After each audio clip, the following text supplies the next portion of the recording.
因为伫苗栗是有一个姓陈查甫人，几啊年前伊工厂倒去了后，有老真侪报友啊，伊无爱开钱处理，2礼拜来是分7届走去报岸边放火烧物件，造成空气污染，而且放火嘛违反公共危险罪，嘛妨上班。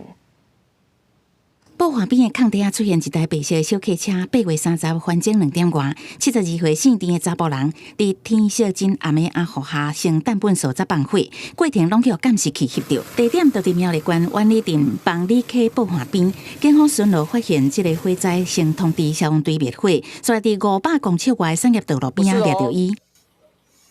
这是油哦，杀虫剂不是这味道哦。邦里溪报岸边，去年7月半暝烧粪扫事件正接，环保局甲警方成立专案小组，装设监视器追查。姓陈的查某人讲，车顶的罐装水是砂糖水，暗过去环境发现是汽油。另外，还有几落地甲单调的粪扫同款材质的无用布料，看无大个瓶盖才承认放火。72岁郑姓男子驾驶白色自小客车，经员警仔细盘查询问，发现车内载有多包旧皮制品布料及汽油喷枪等物。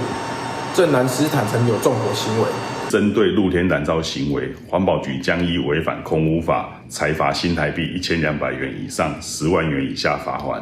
致行为人所剩余的废弃物，环保局将转介合格清除处理机构，以确保妥善合法处理。苗栗县政府是讲，姓陈的查甫人伊的行李箱工厂离报岸超过650公尺。2014年关厂了后，剩真济无用的布料，因为无想要开钱处理，就再去卡业界的空地放火烧。经过调查，伊将近2礼拜已经偷倒7届，总重量差不多200公斤。后续除了车互人查扣，还会依照公共危险罪嫌移送法办。另外嘛，违反空污法，会当罚1000至10万块的罚款。目前仓库还有囤3栋无用的布料，后续会协助转介去合法处理机构清除。记者综合报道。